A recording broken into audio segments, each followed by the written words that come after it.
This feels weird, but we're going to allow it. Here on episode 138 of the Vigilante 1939 podcast, a father-son best friend dynamic. We talk about all things DC, Marvel, Star Wars, and more. In this week's episode, we're going to be giving our spoiler review for Doctor Strange in the Multiverse of Madness, wrapping up Moon Knight, and discussing the latest trailer for Obi-Wan Kenobi. I'm one of your co-hosts, Nick Zanuck, and before I introduce my other host, I would like to remind you, all of our listeners, that we are available anywhere you get your podcast at. That includes Spotify, SoundCloud, Podbean, and Apple Podcasts. Feel free to rate and review this show on Apple Podcasts and iTunes, and we will read your review on air. Please subscribe to our YouTube channel where you're watching this video right now. Give it a thumbs up as well, and where you can also find the world's finest at and our out-of-theater reactions on the latest comic book movies. And lastly, check out our TeePublic store at Vigilante 1939. Now joining me each and every week in every universe, every multiverse, are Nico and his father, Nick Caruso Jr. How you guys doing? Doing really good. By the time everyone hears this, of course, Mother's Day will have passed. Yes. But I do want to wish a happy Mother's Day to everyone's mom and their lovely wife. It's a mother load of a show, too. Well That's said. right. That's right. It's hard to say. Happy Mother's Day, except Billy Batson's mom still, which that joke will never get old. You know what, man? Everyone needs forgiveness, though. So all the Marthas, the Aunt Mays. There you go. I don't know who else, guys. Lois. You guys name all the Loises. Absolutely. There you go. Happy Mother's Day. Ma Kent. Ma Kent. Yeah. So Martha won't die tonight. Shout out to all the mothers out there. So let's just get right into it. So we're gonna give our full spoiler-filled review of Doctor Strange in the Multiverse of Madness. Here on YouTube, we did a quick spoiler-free reaction. That was just about 20 minutes or so. Thursday night out of the theater. We let everyone see it over the weekend. And, of course, it's in the tag right there, full spoiler. So we're just going to get right into it. So, Dad, let's just, first of all, just general thoughts always on the movie as a whole. Yeah, I like I said before, I had a great time with this movie. It was a true, I guess, if you will, it was a true sequel to the first Doctor Strange movie. And it was a movie that, for somebody like me, who's read Doctor Strange since the late 70s, it was a fitting portrayal of his character. We finally get to see him as he is, which I think some people still don't really get his character. I think they were thinking of what they've seen before. So I thought it was great. I thought it was elements of a horror film in it. I thought the cast was great. Elizabeth Olsen. The surprise for me was Rachel McAdams, who I think had just a terrific role in there. I thought we would see her in the beginning and she would disappear, and lo and behold, she comes back and was absolutely dynamic in it. So for this person, I liked everything about it. I thought the story was simple and concise. I thought it made sense. I know we're going to get into it, but I think everything kind of, for me, was very believable about where everybody was at this point in the Marvel MCU universe. So absolutely. Zay, how about yourself? Yeah, I thought this was just overall like a wild, trippy, and overall just entertaining MCU movie. I completely agree. It does really feel like a direct sequel to the first one. We said it in our non-spoiler review. It feels like a continuation of his character, so just continuing his arc on. I really thought that was good too. And overall, I mean, I've said it before. I mean, Sam Raimi just did for Doctor Strange what I think he did for Spider-Man back in just the early 2000s. You know, I think this is the best, most accurate version of the character we've seen. Just some of the scenes that he does with him, you know, the sorcerer stuff and the making him like a sorcerer in this movie, I thought was incredible. Way his style really impressed me in this movie too. So it is very reliant on WandaVision. I really liked WandaVision though, but overall it just felt like a very A to B story in terms of it's just Wanda, it's just Strange. It has a beginning, has an end, but you kind of get where it goes at the end. So I thought this was a pretty great MCU movie. That's kind of like what my general thoughts are. I really liked it. I was blown away by this movie. It's already one of my favorite MCU films. If you follow me on Twitter, you've already gauged that. You already can tell. In addition to everything that you guys said, it was just pure Doctor Strange magic. If you've ever read pages of Doctor Strange, which we have some behind us, it's like the pages come to life. And I really give Feige a lot of credit for letting Chef Sam Raimi cook us up a meal here. I mean, his touch is truly felt all over this movie. I've seen some takes that, oh, you can see Raimi here and not there. I firmly disagree. If you've seen all his horror films, man, there's specific shots that are callbacks to things in the Evil Dead. There's the way he moves the camera, all the horror and demon stuff, and and some of the gore too in this movie is very up his alley as well. So man, I couldn't be more happy. I love pretty much all of his films, and I love seeing a director's touch on an MCU film. I think they tried to market Eternals that was going to have Chloe Zhao's touch, and you can't really tell. In little spurts, you can feel it, but not as much as here. Sam Raimi is Doctor Strange in the Multiverse of Madness. Elizabeth Olsen continues to be elite. Elizabeth Elite Olsen is what I like calling her. I think she's the best actor in the MCU right now, and I don't mean career-wise. I mean what the performances they're giving for their character at the moment in time. When you see what she just did with WandaVision and what she brought to this movie as well, is something completely different. Shout out to her. I agree with you, Dad. One of my biggest cons of the first Doctor Strange, which I'm not very high on, by the way, is that how is Rachel McAdams forgettable in a movie? How is she underutilized in a film? They completely fix that here. They actually give her really substantial stuff too, and she's kind of the secret MVP of the story. She's really there helping Steven at the end. But visually, it's the most visually engaging MCU film. It's the most stylistic one. I was cheesing. I was smiling the whole time, especially. I think the third act is so dope, which we'll talk about. But this was already, I want to thank Feige and Raimi and Michael Waldron and everyone involved, because this is already one of my favorite MCU films. Dad, I want to go back to the story, because that seems to be the big thing when it comes to movies, right? But it's the big thing about this movie for some people. And there is a pretty big consensus of you either really like this movie or you kind of don't, plain and simple. And I do think the story is the big reason why. So talk about the story, full spoilers ahead. Well, the story, like, I understand that Elizabeth Olsen, Wanda, is a beloved character. And so I think where this movie falls for a lot of people is the fact that she is really the true villain of the movie. And I don't think that her motivations, for me, I understand them, but I think a lot of people don't get it. And Zeddy, I don't know if that's the WandaVision that you needed to watch that or not. I personally think it would help somebody to watch WandaVision before this, because look, let's just go back to WandaVision. At the end of, first of all, what she does in WandaVision is a heinous crime.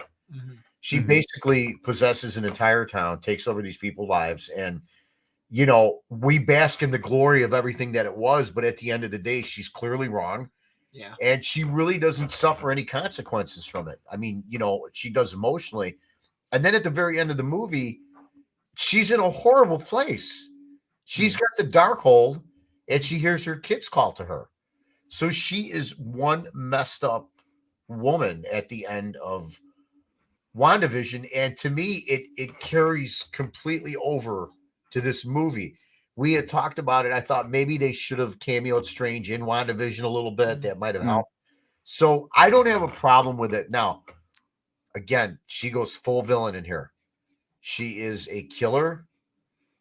Yes, she is under the possession of the Darkhold. I get it. But it's going to be real interesting to see, because she's so beloved, how her journey comes back. How do we get Wanda back so that she could, quote unquote, be on the lunchbox, right?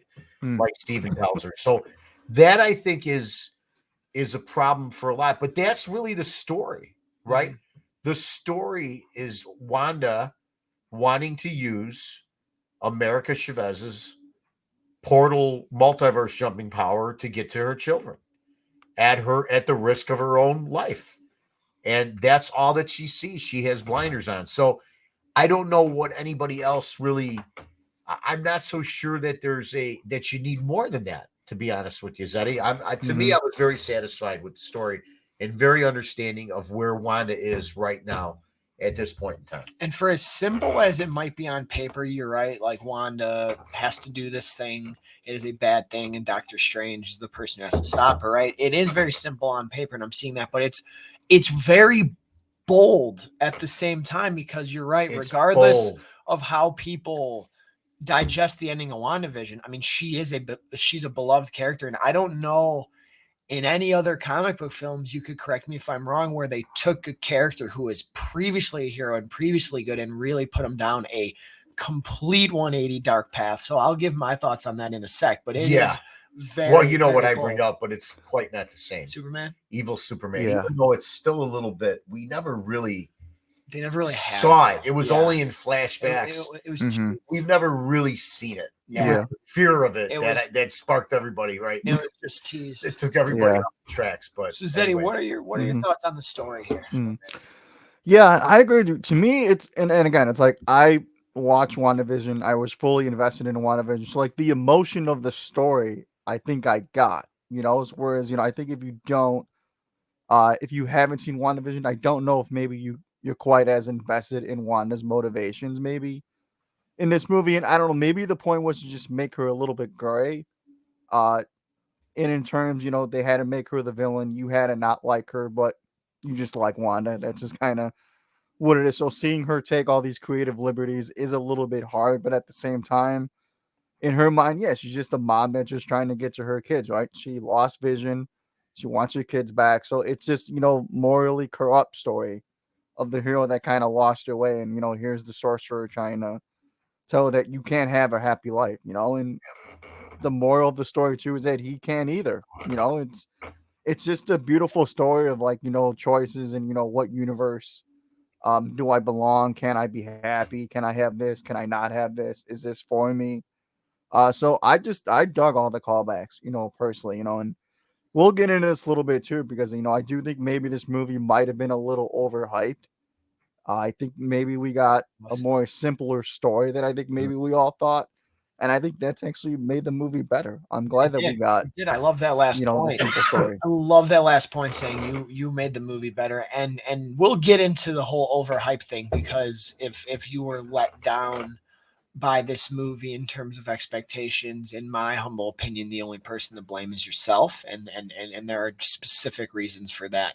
I think it's okay to be let down on what the movie actually is in terms of story and character moments, but in terms of the cameos and what the multiverse stuff was, there was nothing promised, and there was nothing ever said specifically that these specific characters are going to show up. This one actor, Tom Cruise, is going to be in the movie. No one even reputable had that scoop. I really dig the Wanda story because it's compelling. I'm just down for cool, bold, and unique storytelling. I'm not necessarily interested in always seeing our characters just do the same thing all the time. I think Wanda is a character, and there's certain material in the comics that support this kind of turn for her as well. It's more compelling. You can be emotionally invested in a character who's negative. You can. I mean, like, I like the Joker's a great character. He's a bad person. That doesn't mean I'm condoning what he's doing. Mm-hmm. This just made Wanda that much more compelling, and I'm feeling like she's gonna be like the Loki going forward, where she was already good and then she was bad, and now she's gonna have this beautiful journey back to redemption, but a limited redemption. She did kill people. She did kill the multiverse protectors here in the movie. So it's kind of hard to come back from some of that. We'll see how they do it. The thing I will say, I will agree, I do think WandaVision was necessary viewing for this, because if you didn't know and get to experience her losing her family, you don't care at the beginning. And a lot of critics and certain people haven't seen WandaVision. So I get that complaint. And I also understand if you don't like what they do with Wanda in here. I firmly understand it. I'm just saying I like it. But the thing I love the most about this story is what they do with Steven. Steven starts off in this very closed off self-denial period in his life. He says he's happy. He's really not. But he's also dealing with the fact, and I love that they bring this up in the movie. They bring up so many times that he gave the time stone away. That in beating Thanos, he had to let Thanos win, which led to 5 years of trauma and grief for people. And I know it all came back, but I love when Dr. West right at the beginning asked him, like, did it have to be that way? And we're seeing in the multiverse, maybe it didn't, because the other Strange had a different way of doing it. However, we see him at the beginning. He's very arrogant still. He's very cocky still. He's very reluctant to help. He's very reluctant to trust. He always has to use the fail-safe, right? And that's mirrored by his 838 version that is going to kill America Chavez instead of trying to save her, because there's just no other options, right? He deals in absolutes a lot. And in this movie, he finds to use the supporting people in his life. Yeah. And he learns to be a lot more appreciative and humble. And at the same time, he's willing to put himself and make more tough decisions and break the rules again, right? Take over a corpse, dream walk, right? To try to fight fire with Wanda, which I thought was so utterly freaking dope. But going back to the time stone thing, more motivation for Wanda. People aren't more so than WandaVision. More so than WandaVision. She was told, and once again, I'm not saying she's right, but I understand. She was told, kill your husband to save the world. You have to kill your husband to save the world. You have to kill Vision to save the world. She kills Vision. Thanos is able to rewind time, kill Vision himself, get the time stone, and snap everyone away. Why was Thanos able to do that? Because Doctor Strange gave him the time stone. Because Stephen Strange saw they have to lose first and gave that away. And I think that's a really cool story, because while it is the only way, we got to cheer in Endgame because we're like, oh, that means we get another movie where everyone comes back.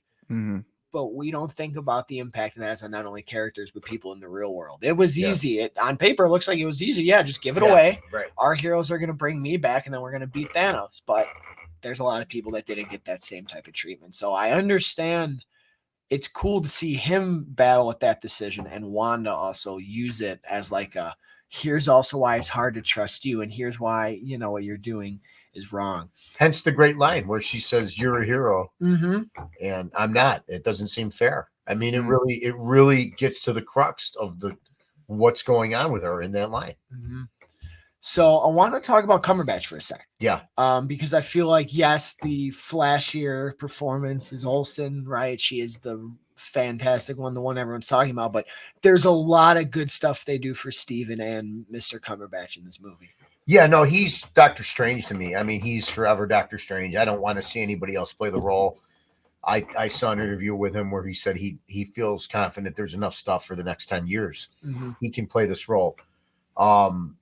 He has evolved in every appearance that I've seen him. It isn't even that I didn't like him in the first movie. I liked him. I just didn't care for the first movie a little bit. I felt like it was a little bit rushed. Things were a little bit out of context, blah, blah, blah. Every time I've seen him, you know, in Infinity War, he's outstanding. Oh, he's fantastic. He's really, really good in an Infinity War, you know. And then, you know, look, I don't mean to be a prisoner of the moment, but he was pretty terrific in No Way Home. Yeah. So I just hope that, you know, the end is the end, but it looks like there's more stories to tell, because there are some dynamic, horrific, like you said, Zeddy, trippy tales to tell of Doctor Strange. And we got a big cameo at the end from a very famous actress. So I think there's a lot more on the table. I know this movie opened to gangbusters.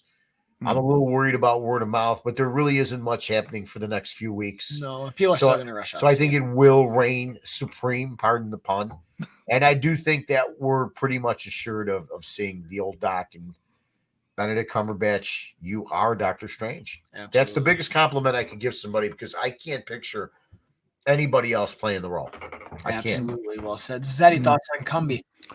Yeah, I thought this, like I said, this was the most likable version of Doctor Strange, I think, in this movie to me, because like from the start, and I don't know, maybe it could have been because I just like what Raimi did with Spider-Man, so I get what he might have been wanting to do with Doctor Strange, but you know, I have been very critical of his character. You know, I haven't liked him up until No Way Home. I thought No Way Home was the best interpretation of his character, and then when we get to this movie, I thought this was the most likable version of his character, I guess, if that makes any sense. So I just think that, and probably what we should have known, is this was just an evolution of a character from the start, right? Like maybe there's certain characters that you just have to not like, and then they kind of grow over time. We kind of see that with a few characters. So I've dug his progression. I guess now looking back on it, right? So he's now from the cocky, arrogant, maybe self-absorbed hero, and now he's the hero that clearly wants to interact with more people, right? We saw it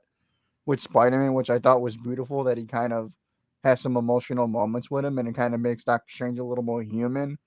And then we get to this movie, and he chooses, to not essentially kill a child, right? So it's a pretty beautiful progression, I think, of his character. So Cumberbatch has always been outstanding, but I think now what's exciting is that I think he's the best version of the character he's playing, and I think that's what excites me the most. Yeah, I think that's well said. I've always kind of like you did. I've always liked him and thought he was great. I just think his first movie, it's painfully dull for being a Doctor Strange movie until the very end, and this movie completely changed that whatsoever. He's also up there in terms of I think the best portrayed characters right now, and the best performance. They do like to play the long game with a lot of characters, but I will say I think I give him kudos because it does never feel like he's phoning it in to me, and he is Doctor Strange, like you said, Dad. I want to talk about so I just mentioned how dull the first movie is. Could not be more different in the best way for part two. So we did talk about, I touched on Sam Raimi's touch a little bit earlier. I mean, I still won't call it a horror movie, but this movie is definitely scary. And this movie is definitely has jump scares and gore and twisted ghouls and demons and your typical coming out of what's the one where they come out of the TV? What's the one where Poltergeist? Not Poltergeist, the one with the ring. The Amityville Horror? Is that what you're the ring. The ring. Okay. With the girl who comes out of the TV. There's so much. That's a good one. There's so many horror elements, but at the same time, visually amazing. A lot of the CGI, I know people said at the beginning the CGI was a little wonky on the big screen. I didn't think it was that bad, and it only gets better as the movie goes on, especially in that second and third act when we're traveling the universes, the action set pieces. The cameo scene is very memorable visuals, and while it's some of the most unique camera work in the MCU. So Zed, talk to me about what you noticed from Raimi's style here, or if you felt like it was there or not. No, I felt it was there, and I think you actually named it out in my tweet too, because I put out a tweet that I said this is probably one of the more stylized MCU director-driven movies. I look at like what James Gunn did with Guardians of the Galaxy. Taika Waititi's Thor Ragnarok, Ryan Coogler's Black Panther. Just in terms of, like, you feel the director's on the movie the whole time, and you get shots like you said, Nico, too, of like a lot of his horror pan like style of filmmaking, like the close-ups, the really far view shots too, the panorama shots too. It was interesting too because it felt fresh too, like it felt like it was. Kevin Feige was like, you know what, you're Sam Raimi. I think I'm gonna let you do what you want. But in like every creative studio executive, like maybe just sprinkle this in if you can, right? But make your movie. So I think that's what I kind of respected too, is that it did feel like Sam Raimi, and for a guy that was making his return to the genre, I respected that. So I was visually impressed, I guess, overall with this movie.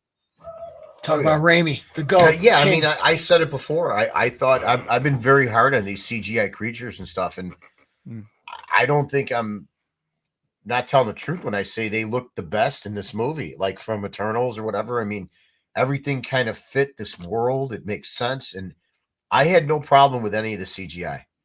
From the opening shot to the beautiful third act with the musical fight they had. That was so tight. Man, is the musical fight. To one of the great sequences is when they're just going through all the different multiverses and you're seeing everything kind of change. And at one point they're like paint characters, they're cartoon characters. I mean, just really a visual master. And like you said, Nick, No Way Home was pretty visual, but this is probably the most stylistic visual MCU movie that they've ever made, and that's thanks to Sam Raimi. And just some absolutely chilling moments, and some of the hardest shots in the MCU. I mean, Wanda and Charles Xavier both getting the zoom in on the eye before the showdown. That was super tight. Like I said, her coming out of the mirror. Oh yeah, like the ring style was nuts. The whole inverted camera when they were zooming in on her slamming those doors. I mean, there's and mixed with Elfman's music, who at times was unreal. That montage when she's going into the dark hole to dreamwalk and she's like levitating, and that like near guitar starts playing, in that old school montage of showing all the faces coming in and out. I mean, those two moments were so exciting. Now those are montages. Those are collages of just pure artistry. I know we're bouncing around a lot here, but I do feel like we need to mention this because we've talked about story. We've talked a lot about the actors. Xochitl Gomez, America Chavez, welcome to the MCU. So a lot of what we're noticing in phase 4 is the introduction of these newer, younger characters who are going to have potentially a massive impact in the future of the MCU. We got Florence Pugh's Yelena. We had Haley Steinfeld's Kate Bishop, just to name a couple. And then here we have America Chavez. I really think I enjoyed her a lot more than I thought I would. I don't know a lot about the character, so I went in with very little expectation or connection to the character. And the minute this thing ended, I was hyped. I can't wait to see more of her. In fact, I was really excited now seeing it twice when she gets the confidence to use her powers at the end from Strange and she squares off with Wanda. I was pretty hyped, man. It was a really nice payoff to the buildup of her character as well. And, her and Cumberbatch had a nice little buddy cop thing going for a little bit there. They did. She was great. I can't add anything to what you said. The only maybe missed opportunity of the movie, I think, was to maybe give us a little bit more on her background. Sure. Mm-hmm. So in that one scene when they're in the multiverse and they're able to read their thoughts. Yeah. They step on a platform and we kind of saw. I would have liked to had maybe a couple minutes of dialogue. Sure. Maybe just explaining where she's from, the whole dynamic of her power, a little bit more from that point of view than just like, this is what I do. But I can't add much to that. She was terrific. Yeah, I mean, she was a fresh face. I dig that. I guess in a way she does kind of just come out of nowhere. I think we're seeing a lot of like these MCU characters are just like coming out of nowhere and they're just incredibly awesome. Like, I get it. But again, it's like a comic book, right? I mean, you buy a comic book and there's a new character that you love in a book all the time. That's kind of just what the MCU is known to do. So yeah, she played off Cumberbatch really well, and kudos to Cumberbatch who elevated her. That's kudos to her great actor. And McAdams. I mean, what 16-year-old can you say is in a movie acting alongside Cumberbatch and McAdams and Elizabeth Olsen and is holding their own? So that's kudos to that. I'm sure she has a really bright future ahead of herself. Oh, so yeah. I really dig her. Very, very interesting concept too, is that when you dream, it's potentially your multiverse self, and how she unfortunately doesn't have other version of herself. So she's burdened in a way of always being the only her, which I think also served a pretty big emotional pull too, is knowing that she's one life, and truly it gives her stakes too. Yeah. We see a lot of other characters die in the movie and we go, well, their multiverse selves are all fine. But if Wanda gets Chavez, she's gone forever. And so is that amazing power she has. It's an incredible power, also a burden. But now that she has her hold on it at the end of the movie and she's going to sorcery school, she's about to be another badass sorcerer, which we could always use more of. Let's talk about it. This is the Multiverse of Madness. There we go. Yeah. The Multiverse of Madness. There was so much talk about the cameos going into this film. I have a little sentence I'm going to say, and then I'll let you get into it first, Dad. But I personally thought the cameos were the perfect amount and the perfect weight. Anything less would have been like, okay, they didn't even do anything. Anything more would have, I think, completely distracted and taken away from the story. So the cameos, the big one that we knew was Charles Xavier, Professor X, Sir Patrick Stewart himself, back after all this time in the classic yellow chair with the classic X-Men theme playing. Beautiful. We have the return of Haley Atwell's Peggy Carter, but in the form of Captain Carter, as you know from What If, the super soldier version. We have Maria Rambeau, not Monica Rambeau, Maria Rambeau from Captain Marvel, who gets to be Captain Marvel. We get Black Bolt, who is such a deep cut comic character. And if you watch the Inhuman show, which I didn't, but my friend Alex did, it is the actor from the TV show reprising his role. So that's cool, because that show is pretty much universally panned and canceled. So he gets to have a few really cool moments in the Multiverse of Madness. And then we got Mr. Mordo, who comes back in the first film. He was a massive massive in the first film, is just a cameo here, but he still does pretty well. Then, of course, we got, I think the big one for most is they really did it. Kevin Feige is we know he studies the fan casts. Reed Richards, played by John Krasinski. So, Dad, go first. Tell me what you thought of the cameos as a whole and actually how they were used. First off, I thought that whole Illuminati scene, because I can't lie to you guys. I knew about it before we went into the movie. Yeah, some of these. And I didn't watch it. I know it was out there on the internet. It was out there on the web. I didn't watch it, but I knew about it.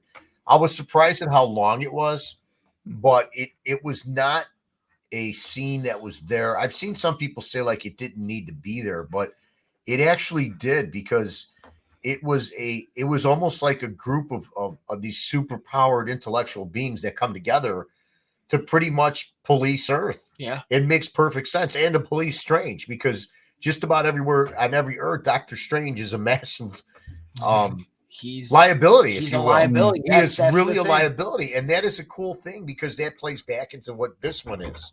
Mm-hmm. And Tilda Swinton says in the first one, he will be the best of us. This one.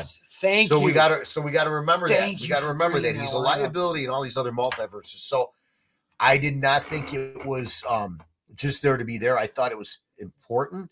Now the choices of them, right? Sure, they could have had Tony Stark, they could have had Namor.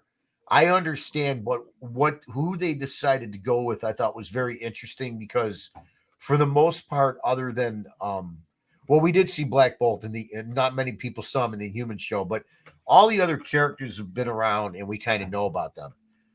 So I love the whole thing. I thought the whole thing played out, the dialogue between them, the interaction with Steven. I thought it was great. Let me just get to the big one, because I loved all of them, what they did.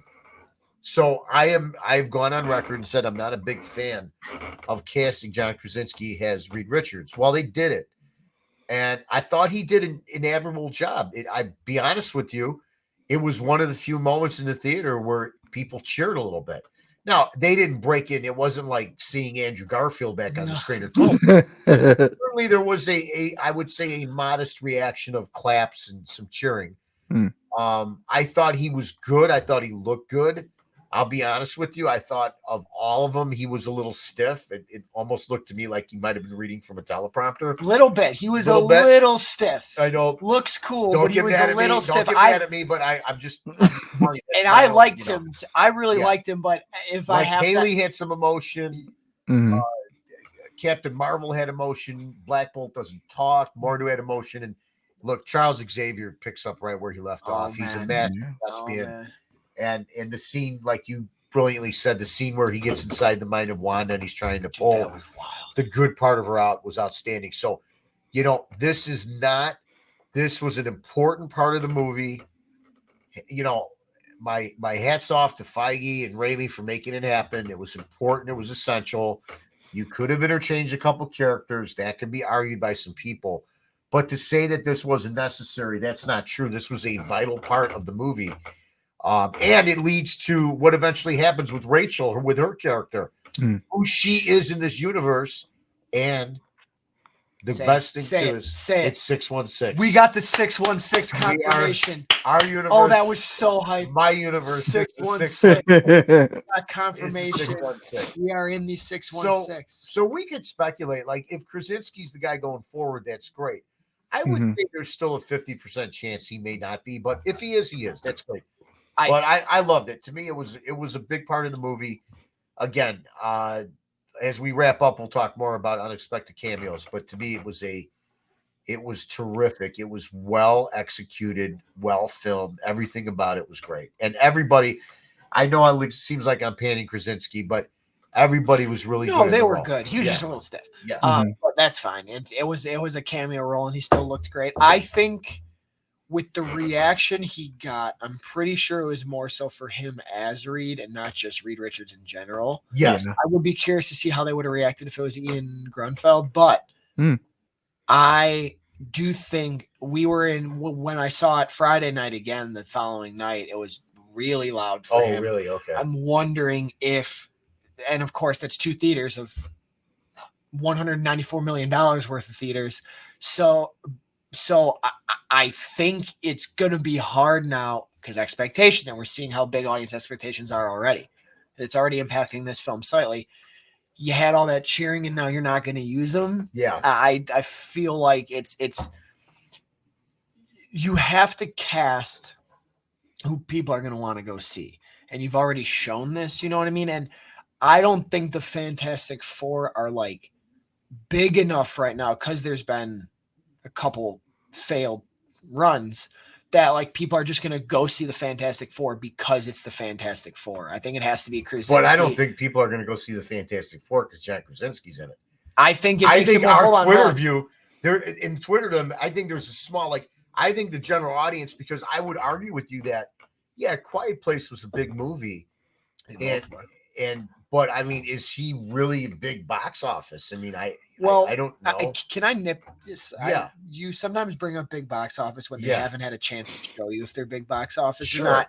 Sure. There's only two big box office actors right now on the planet. It's The Rock and Tom Holland, and those are the only two. We'll see about Cruise. Yeah. I'll say Tom Cruise. And maybe when a Tarantino movie plays, they're not all big box office. Jordan Peele as a director's box office. So I think we gotta. I mean, the first Quiet Place made a lot of money, and you're forgetting something. I think more people are excited to see him because do you know how much of the world loves The Office? True. Like to now see him as one of the most staple Marvel characters. Yeah. So I think they're going to, and I think you have to at this point. I can't argue with that. I'm not arguing with it. I told you that. As always, I'm right. As always, I'm right. Zeddy, what do you think of the Cameos? You can't argue with me. As always, I'm right. Zeddy, what do you think? Not many people can, Nico. Not many people can, apparently. Yeah, try. Yeah, so usually some could say cameos don't make a movie. Sometimes they hurt a movie. In this case, I actually thought it helped the movie.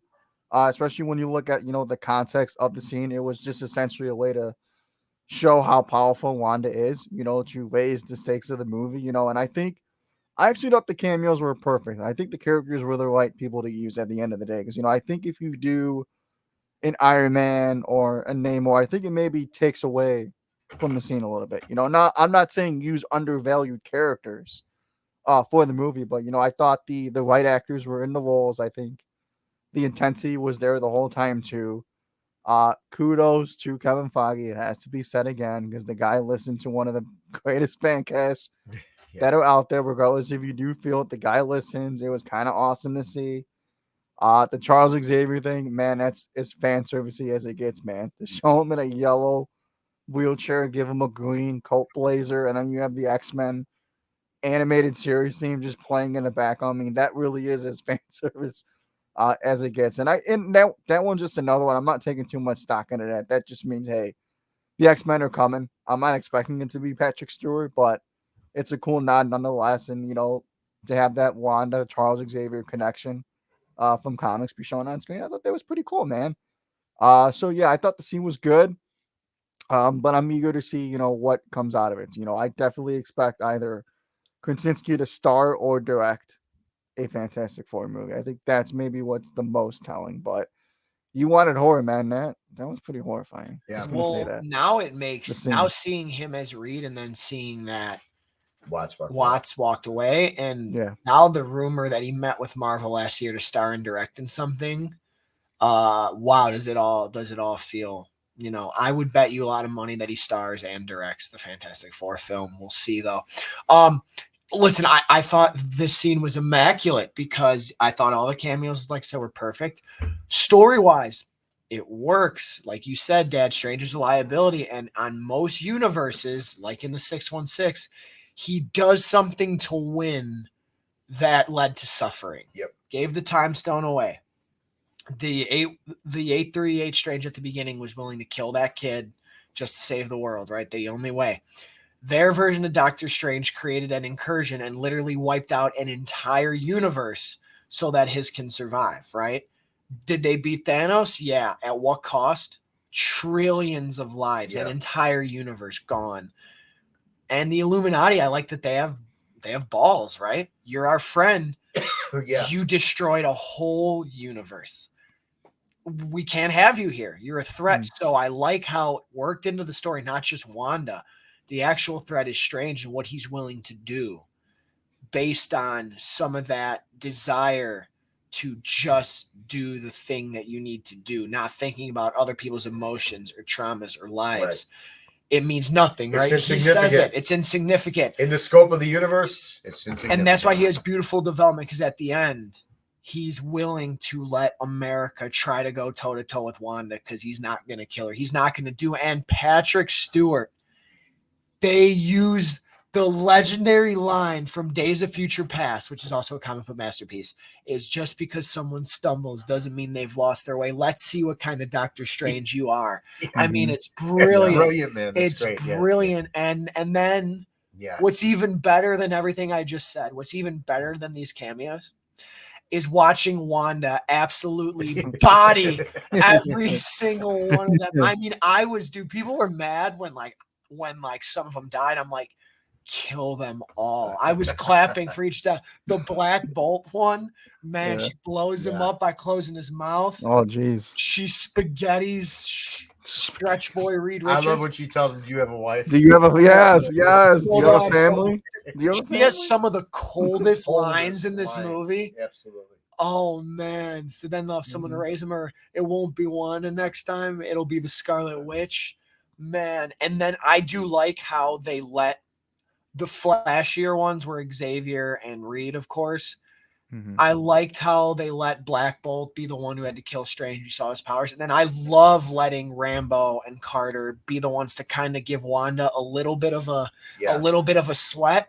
I'm a big Haley Atwell person. I do like the character Peggy Carter. I know I just found out a lot of people don't, which shocks me. Like I really like I really like her as an actor too. So I thought she was super dope.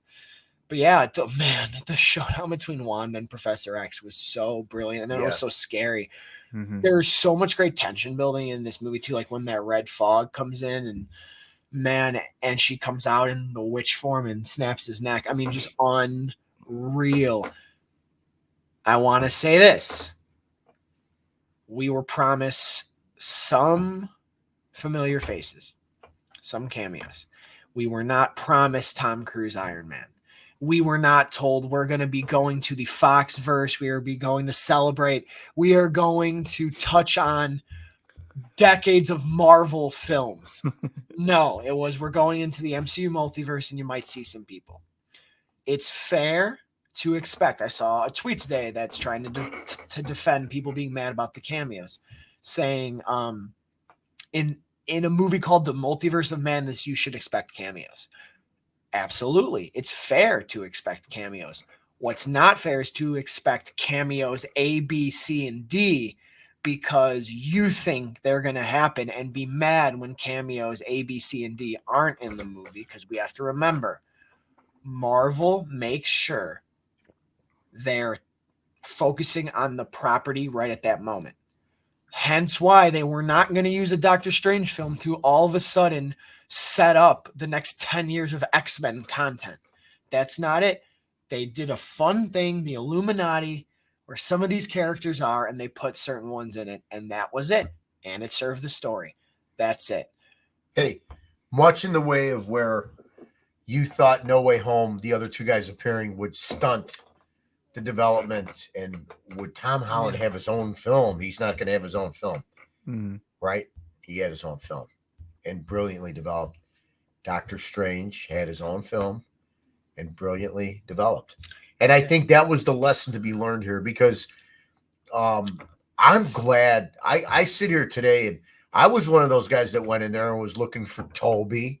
I was looking for Hugh. Sure. Possibly. I was looking for, Mutants No More. Sure. But I had a feeling early on that wasn't the movie. And, because it takes I'm away. Glad it wasn't, because what we got was better, and it would have been unfair to just do that. You want to do something like that, do that in Secret Wars. Yes, they're setting that up. They're setting that up. You're going to get that in Secret Wars. Is going to be like your end game, where you're going to get a collage of a mix, if you will, of some of these different characters. You may see the return. I don't know this for a fact, but I'm going to make an educated guess that you will see some big time people return when that movie's made. You don't do it at the cost of underdeveloping Strange Wanda, and then letting these other Benedict Wong, giving him his time to continue to shine. Oh as yeah, Wong, dude, Wong's as a great. sorcerer, He's always fantastic. And I want more Rintra. Oh, Rintro is cool. Yeah, just a little bit, but we want more. I want to see. I want his own series. I want to see him in action more. I will say, in my opinion, I know there's ways they could have done more cameos, but any more cameos, it takes away from the movie completely. And the movie shouldn't have been longer either. I've heard some people say the movie was perfect length. I thought, right? Well, first comic book movies are too long. Right. Now they need to be longer. Yeah. So I don't know when that happened, but you can't have all those cameos if it's a 2 hour. But any more cameos too, like these cameos, just like No Way Home.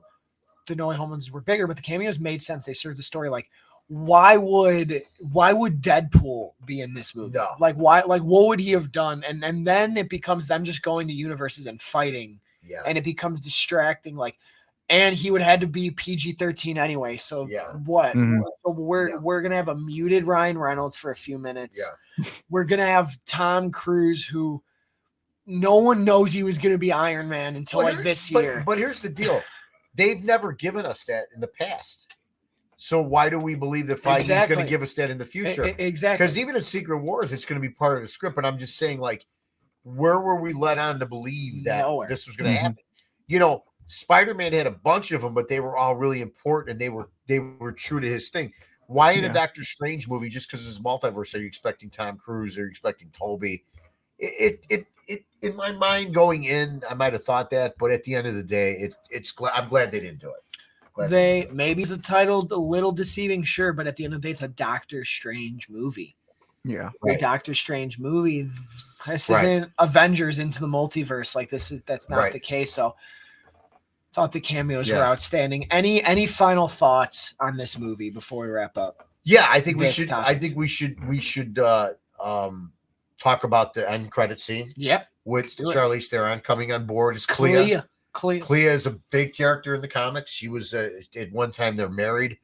She is from the Dark Dimension. I believe I may be wrong if Dormammu is her uncle or her dad. I'm not sure, but she's something like that. She's very connected to what I believe is the next adaptation here, is that we are going to go into the Dark Dimension, because I believe the incursion that's taking place is the Dark Dimension with our world, which means for all practical purposes, all hell is breaking loose. Yep. And I can only temper my excitement a little bit for the cast of characters that we may get in the next Strange movie. Love that. The one at the end with Bruce Campbell, a little tongue in cheek, but it was kind of cute. And it's that relationship that he has with Sam that's, I think, is great. Much in the way that James Gunn likes to put Michael Rooker and everything that he does and cast his brother. I think it's absolutely cool that Bruce Campbell gets to play and be a part of just about anything that Sam Raimi does. Absolutely. How about you, Z? Yeah, I mean, for me, I just dig that it was the show, it's still going to go on, but Doctor Strange's show is still going to go on. It was just setting up his third movie. It wasn't setting up something that's 10 years down the line. Like, because they could still do that and it'd probably still be great, but I dig that this was it stayed, like I said, a very A to B story, very self-contained, just this story. And it sets up that my job still isn't finished, because, he's still not the Sorcerer Supreme, right? And eventually he does have to get there. So I think until he does get there, you got to keep setting it up. So, yeah, I dig it. I dug it.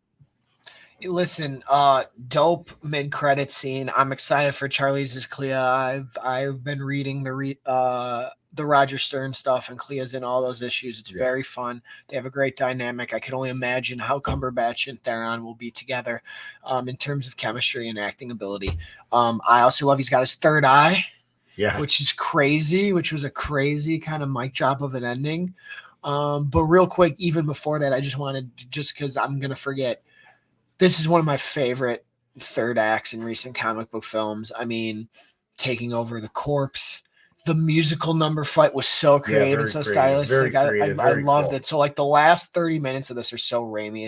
It's out of this world. But shout out to Clea. Shout out to Charlize. We'll see. You're right. What they can set up and the characters they could use. I know now we're getting speculatory again, but now we're physically going to the Dark Dimension, and I wonder what other characters might end up in the Dark Dimension too, because there's still a certain vampire hunter slayer, That's right. creature slayer. That Where's Mark Ruffalo's Hulk? Put with him the with Doctor two-time Strange. No. Academy Award nominated actor Yeah. waiting to play him, and Mahershala Ali with Blade. So we'll see. And I like the Bruce Campbell one because I love when the end credit scene is a joke that you just waited the whole time and it's like it's over. That was a fun little gag that started in the movie and ended in the post-credit scene. Shout out to Bruce Campbell, to Ash, to the guy who wouldn't let Toby into the play. He's a staple in Raimi's films, and you love to see it. So let's, as we know, we got to get out of this, but there are a couple big questions we got to talk about here before we leave this topic. Juan is alive. Don't worry. Okay. Darkhold is gone. We think the Darkhold is destroyed. I still think there's part of it somewhere, somehow. The Book of Ashanti, I think, was interesting that it finally makes its first appearance. I know some people were questioning if these things were all powerful. Why wasn't Thanos looking for them or whatever? But there's so many of these things, the Ebony Blade, there's so many of these devices, if you will, these artifacts in the Marvel Universe that I think you just can't look at. We talk about this sometimes, is you can't look at how everything's so absolute and that this one's mightier than the other one is mightier than the other one, so I think it's more or less that stuff where you got to suspend your belief and not be so beholden to every single thing. That is both the curse and the beauty of this connected universe. I still like the connected universe, so I'm willing to give a pass on certain things. And they also really haven't went to the multiverse before, and Thanos isn't a sorcerer, so you can use the Book of Ashanti. He may not have known that. Yeah, where is Wanda? Wanda had a whole ton of bricks fall on her. Wanda's about to have the comeback of the century. Yeah, I believe so. Hey, what's funny too? We talk about it like Loki. Here we are crying in the Loki series of this mass murdering prankster of a god. And he's got me literally weeping for him, how much I love him because it's Tom Hiddleston. At least Wanda, he did that of his own free will. Yeah. At least Wanda was under possession of the Darkhold. So if anybody can make a comeback. And don't forget the Loki that we're cheering for in the Loki show is not the one who had the development in the other films. That's a version that was taken immediately after the Battle of New York. That is so true. Immediately after the attempted genocide. Yeah. Immediately after that. So let's chill on the we're not Wanda's unfair. We're mad and we no one can forgive Wanda because y'all are crying for Tom. I was crying for Tom a few months ago. It's gonna be okay. It's gonna be okay. As Sebastian Maniscalco says, it's okay.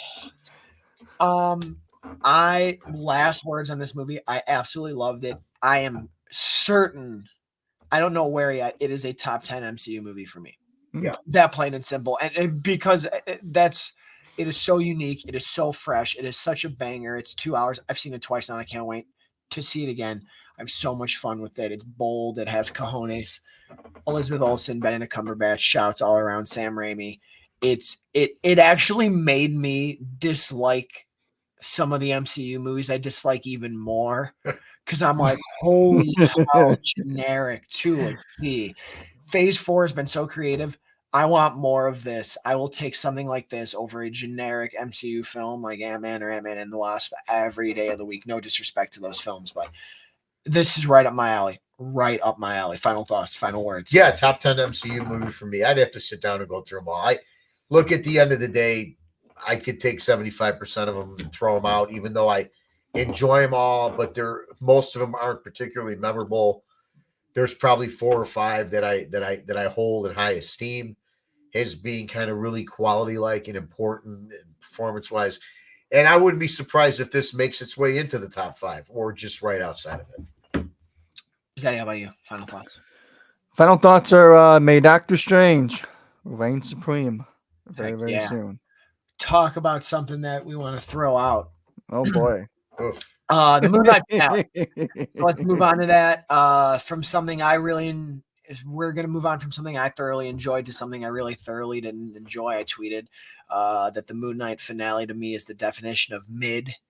Coming off a really brilliant episode 5, this finale to me, it was a whole lot of a lot. Some good, some bad, some cringeworthy, and then some really endearing. I don't know. It somehow had it all. I'm impressed, including some really bad.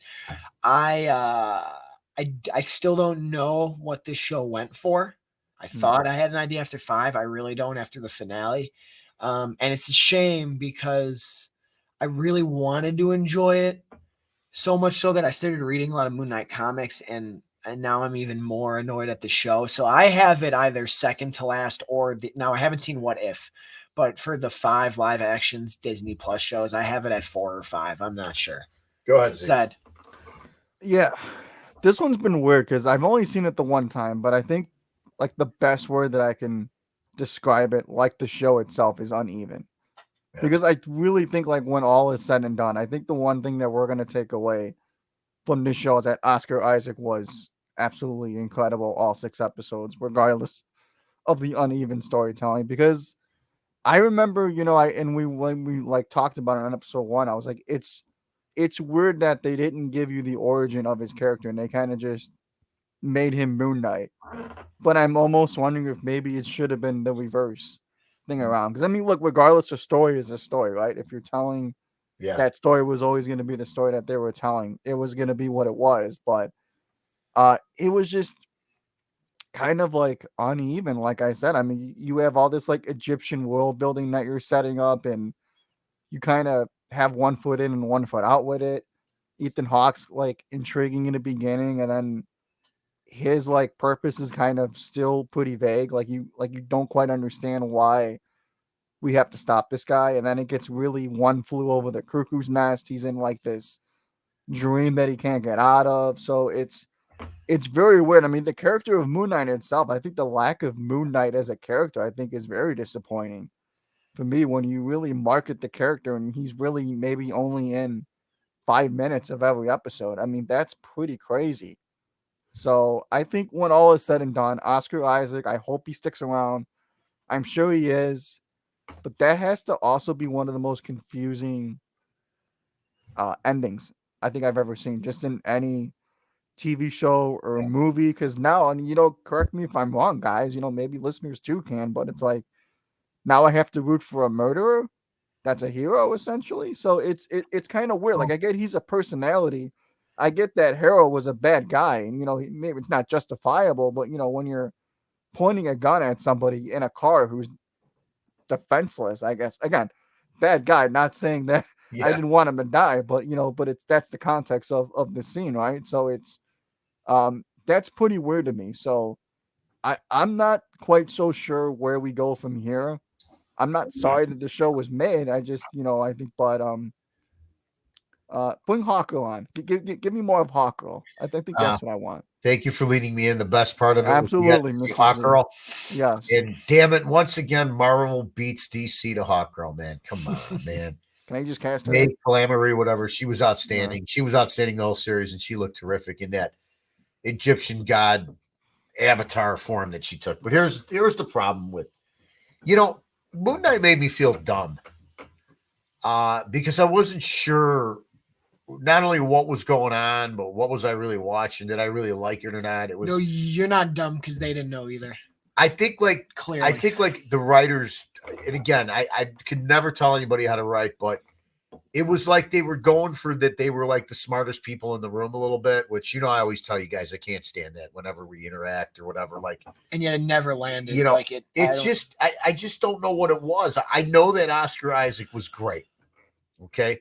I know that Ethan Hawke was great till he absolutely went off the rails in the finale with overacting, and it got just so cringeworthy. The young lady was fantastic. I think it's Calamari, whatever. She was great. Mm-hmm. Outside of that, here's the problem with the story. I want to care for Mark Spector so bad because of what happened to him as a child. And that beautiful episode 5 where it all gets revealed, how he becomes Moon Knight, what happened to him. And yet they never really still make me care for him. Mm-mm. And then you beautifully find out the character of Steven that he creates, right, has a shield for his awful child life and what his mom does to him. And it's beautiful. He finally makes peace, if you will, and loses Steven in a tragic moment. But then he goes back to get him in the finale. I thought they should have just let Steven out of it. Correct. And yes, now Jake Lockery, the mercenary, the killer, who when he blacks out, even May tells him, what happened? What did you do? Everybody's dead, right? Mm-hmm. I don't know. every Marvel show made me care for the character. Every single one. Except for Moon Knight. Because I don't know what he's supposed to be. Now, somebody had a great take on Twitter. And they said if the next series, if he gets another one, be more like he's in New York and it's grounded. Here's the other thing. How do you have the character? And has Steven as Mr. Knight, Mr. Moon, is that it, Mr. Knight? Whatever. Mr. Knight. It was obnoxious to me when he's in the English accent fighting, not knowing what to do. Some people like it, some people don't. I thought it was okay, but not enough to win me over. When he's actually Moon Knight, I don't think he gets more than a line of dialogue in the whole series. So, like, I can't even connect him when he's Moon Knight because he doesn't even talk. He doesn't even communicate. He's just an image, and it's CGI, and it doesn't feel real. It just never felt like, and I get what they were going for, and I understand the asylum parts, and it just didn't land. It just didn't work, and I just don't care if I ever see him again. Yeah, I'm being honest with you. I don't, because I don't know how he fits in now because he hasn't developed a personality. So, like, is he just going to be standing in a room and Spider-Man's like, hey, you don't say much, do you? Or, hey, it's just a weird thing. See, and it was so Raiders of the Lost Ark, and it was so historical with the Egyptian stories of old. It's like I don't know. It didn't work for me at all. That's the best way I could say it. The lizard was cool. That we got Dr. Kirk Connors in gargantuan form. That's funny. Dr. Godzilla fighting the big bird at the end. Godzilla versus somewhat entertaining for a little bit, and then again, it just got to be like, what in the world is going on here? More of a Khonshu show than a Moon Knight show. Right. The show is terribly forgettable. It's terribly average. Just the finale, like none of it, like I don't think. Now here's a situation where I don't think much of what they're doing made sense. So you developed Steven to be this healing thing for Mark, and then instead of letting Mark grow, he just kind of brings Steven back. Right. And we don't have a chance to like Mark because we already like Steven more. So now we just like them together. And then all of a sudden now Steven knows how to fight. Granted, his fight scene was cool when he had to like readjust his suit while he's kicking ass. That was awesome. But the fact that now he just automatically knows how to fight makes no sense. I know you're just supposed to go with it. Same thing for, what's the girl's name? Layla. See, I already forgot her name. Yeah. She's great, but I forgot her character's name. She it's cool that the Avatar takes her over, but then she knows how to use that suit perfectly and everything. I get it. Just go with it once again. At the same time, the writing, like to not show that it was Jake who finally kills or stops Harrow at the end and then save it for the post credit was weird. Like, so there's it's ambiguous how he won. I also, I agree with you. I don't like that they set one up to be a murderer. I don't like that they set up he could be violent and brutal, but to make him a pure murderer like that is very, very weird. The gods in episode 3. Harrow, are you bad? No. Okay, he's good. In this episode,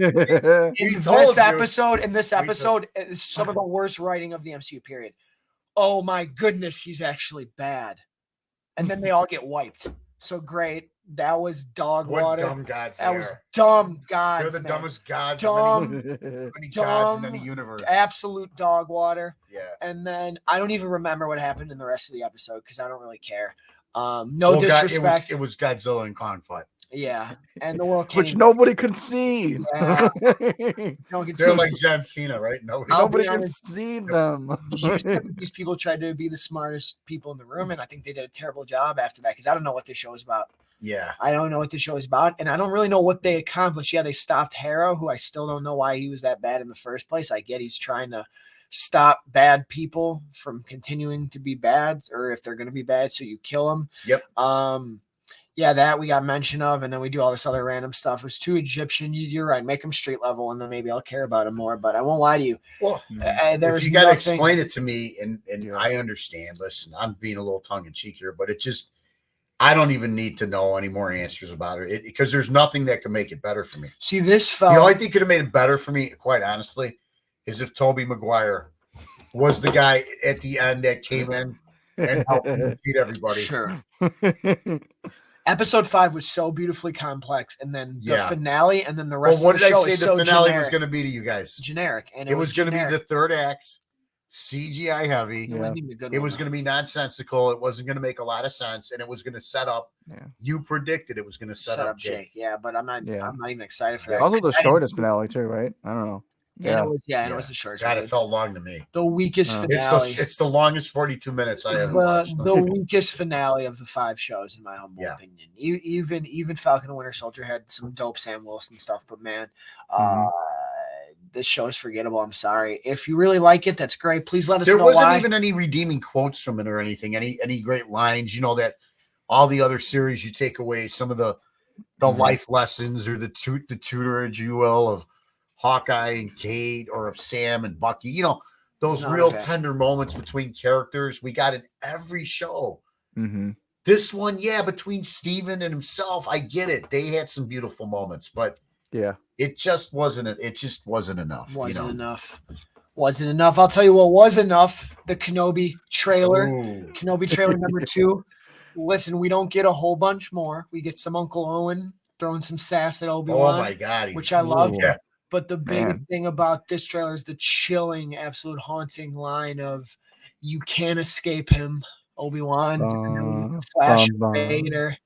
We get the flash of Vader at the end, which is all I need. Listen, this, like I said, besides the Vader stuff at the end, we didn't get much more new. This is all I need. Don't show me anything else.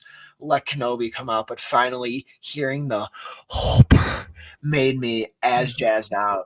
Even more so than I already was for Kenobi. It looks grand. It looks massive.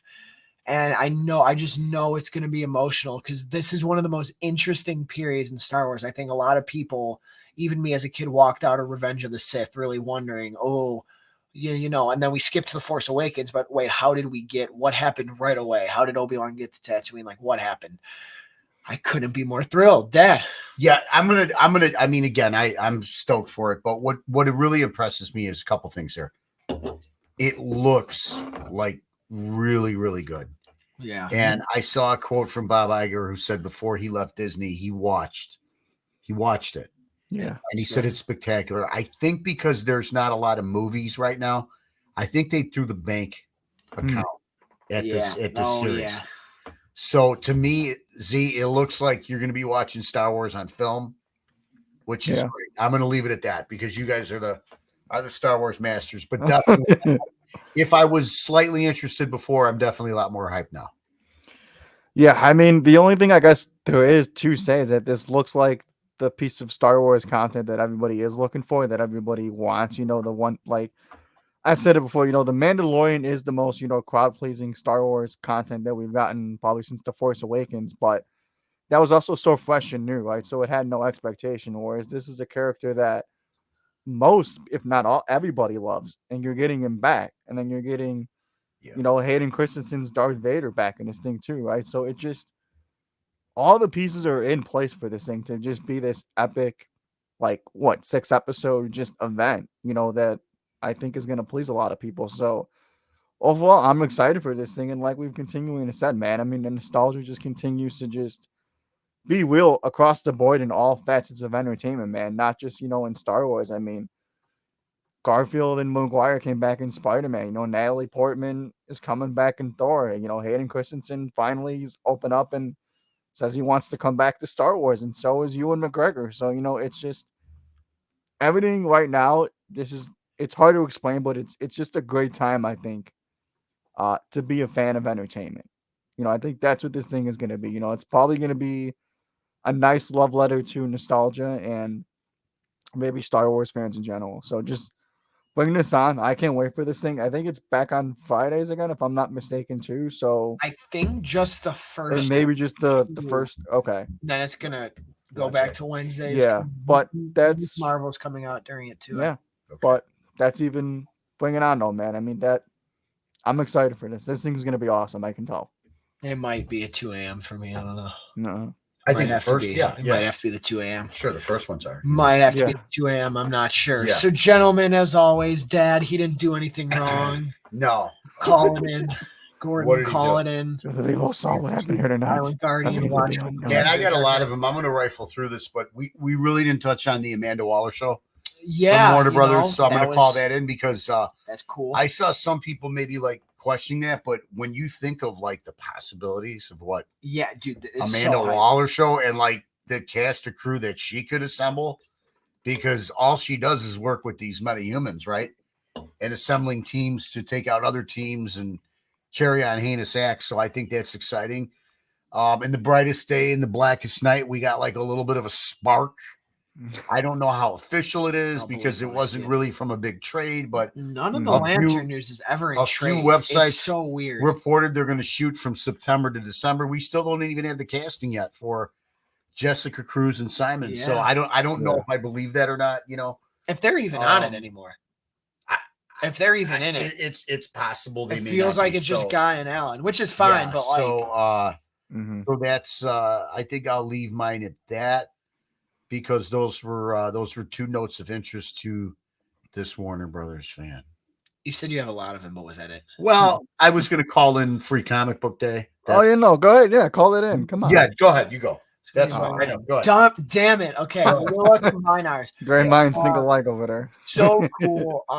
Not only was it cool to see kind of the world celebrate Free Comic Book Day, but that is the most packed I've seen Graham Cracker Comics in Downers Grove, Illinois. Shout out to Jim and company over there. You guys are outstanding.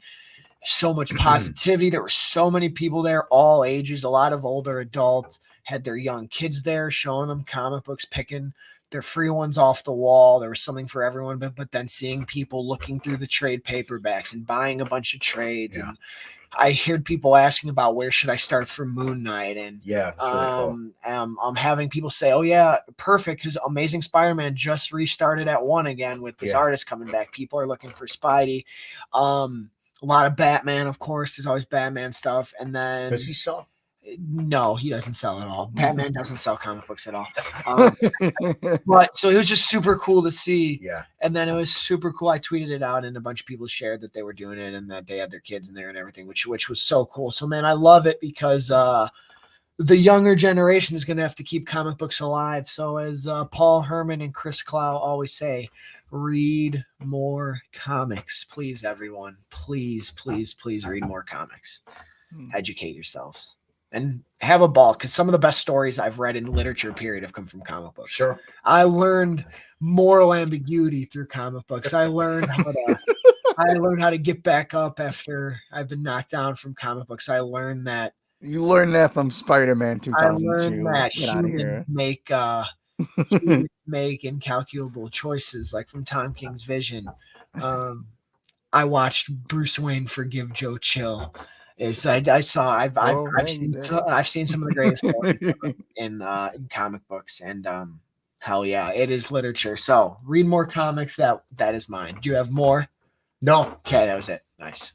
Zeddy, go ahead.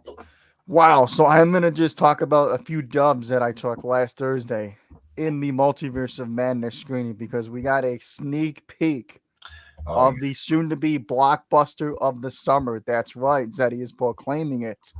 Of Top Gun Maverick, which looks utterly spectacular. We're going to turn and burn, baby, because the other dub that I now took is I convinced Mr. Nico Caruso, that's right, the one and only, is going to be seeing Top Gun Maverick, baby. That's right. I got a wingman. Yes, sir. To go see Top Gun Maverick with me. Slider, we're going to enjoy it.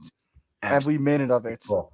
So, as someone who thinks the first one is disgustingly overrated, I was not planning on seeing this film, but the reviews out of CinemaCon plus Zeddy's hype plus that incredible Dolby sneak peek they gave was awesome. Pretty electric, man. It was pretty electric, and you know I'm a big fan of the Dolby Cinema, so if I'm going to hear those firecrackers blowing out my eardrums, and watching Tom Cruise be a pilot was actually kind of tight. And Jennifer Connelly. Jennifer Connelly. That's pretty nice. And with those like modern effects too, it's just gonna play better. Like all the stuff they're doing, it clearly just looks better. Is she Betty Grant in here? No, she's not Betty oh Grant. no, you haven't Betty Ross. She's Karen. She's Betty Karen. yeah. Nico, kiss her, Right. Nico. Like, no, that's Elizabeth Banks. Go with You're Elizabeth right. Banks. My bad. My Um, bad. So yeah, perfect. So Zed, anything else, or was that it? Yeah, the other one I want to say is looks visually stunning on the big screen, but I gotta say, Avatar 2 right now is but call me back in October and November when you think about it. I don't I know. thought it I don't looked know. really good. I I don't thought I the don't know, trailer man. looked really good. I thought it looked really good. I'm not excited for it, but I will say I Yeah. saw the stuff and I'm like, oh yeah, Cameron did something with the technology again. Bunch of blue people running around. I don't know. Pocahontas has been done one too many times. That is a good take. I thought it was the Blue Man Pocahontas. Group. I didn't know what it was. Okay, hell yeah. Oh I don't know man. what it was. Shout out to the Blue Man Group who's still kicking it. Yeah, they're still. Yeah, I still saw them, man. They're incredible. Still I down wonder to where they see. were- where they I've went never next. seen Have you ever them. seen No, them? I've never seen them. I've Oh, never dude, they're seen them. incredible. I've seen It it. scared Yeah. me as a kid. It was too scary. Hey, I they're thought a it was lot creepy. friendlier in person. I promise Yeah. you. They're a lot Blue friendlier Man in Group. You person. know it though. How you guys know I that know shit? what the Right. yeah, he's seen it. I wonder know if it. any of our listeners know what the Blue Man Yeah, Group is. shout out if you know what shout out if you've seen the Blue Man Group. Tell us. Go see it. It's a fun time, man. Got some Listen bangers to the over Blue in, Man in, Group. It in can't that be that hard to performance. get tickets, right? I don't know. It is kind of hard, It was actually. a big thing for a long time. Yeah. The Blue Man Group. Is it the same? What's a dumb question? Is it? It's like a revolving cast, right? It's Yeah, not. Always, it's never the same it's people. not always like the same. It's never the like same that. people. No. It's not like it's No. it's not like Snap Crackle Pop. No. Like those are No. the same characters. No. Do you want me to have them for your birthday party and have them show up? Yes, I go would do if that. someone Do it. like Do told it. me if someone told me tomorrow, but like if someone told me tomorrow, like I have tickets for the Blue Man Group, You would I would go. be like, Of course. yeah, I'll probably go. Yeah, I don't know. yeah. Yeah, I think I'll go. Who knows? But Anyway, Maybe one of them will secretly be Andrew Garfield. Who knows? yeah, maybe. All All right, Zeddy, bring us home safe here. Close out the show. It's been a pleasure bring us today. home dangerous. Don't be safe. Bring us Be home dangerous. dangerous. Be dangerous, yeah. Yeah, of course, a quick thank you, gentlemen, as always. And then this is a YouTube show, at least one half of our show is. So if you guys watching could please give a thumbs up if you're watching, and then give a comment down below on anything that we talked about. And of course, subscribe to our YouTube channel so you don't miss anything. But gentlemen, before we get on out of here, of course, plug away. Mr. C, where could You can everybody follow find me, you? Dan Caruso Jr. on Twitter. And we've got a great new episode up right between the eyes podcast with our dear friend drummer Rob Myers, Ron Williams, who wrote the book I Stole Your Love. Yeah. A 100% book of love from a 100% true Kiss fan. It just hit the podcasting airwaves, I believe, Thursday. What a great time talking to him about his love, his passion for Kiss, growing up in Canada. Wonderful story. It was a great time. You can follow me everywhere, Nico Caruso, and IKKOCARUS. No, not that one. That's We'll we're still also follow that doing. person right there. If you're listening, we also did this on YouTube. That's why I just said I'm trying to point. And if you're watching, there's also an audio version of this. You can follow me everywhere at Nico Caruso, Twitter, Instagram, Letterboxd, TikTok. I do movie reviews on TikTok, including one for Doctor Strange and the Multiverse of Madness. I'm gonna do an MCU review one too, just to stir because people love rankings. People absolutely love rankings. So we're going to get one going that. And there is another episode of the Italian Spider-Man Collection coming very, very soon. Life gets in the way. Life What is is he? He's busy. like Jimmy Hoffa, Pete. Pete is like Jimmy He's, Hoffa. he's missing in the He's New Jersey missing. Meadowlands somewhere. He's Where is he? missing, but we're going to find him. We're going to find him. We are going to find him. It's going to be a ball. That's a great reference. Oh man, you guys can follow me on Twitter at Nick Zennick. Follow this show most importantly at Vigilante 1939 on Twitter, so you don't miss anything. And give me a follow on TikTok. I just started. I have a few TV shows in the can. I impersonated Tom Cruise, or tried to at least. So I'll try to get a little bit better at those. And follow my letterbox Cool. at Zeddy Films because I do a lot of movie reviews and TV show reviews on there as well. So. I think that's going to about do it for this week's episode. We're going to be back like always next week in some shape or form with the brand new episode. Thank you everybody for listening as always. And until next week, for Nico Caruso, for his father, Nick Caruso Jr., my name's Xanax, and as Michael Keaton's Batman always says, I want you to tell all your friends about me. We live in a society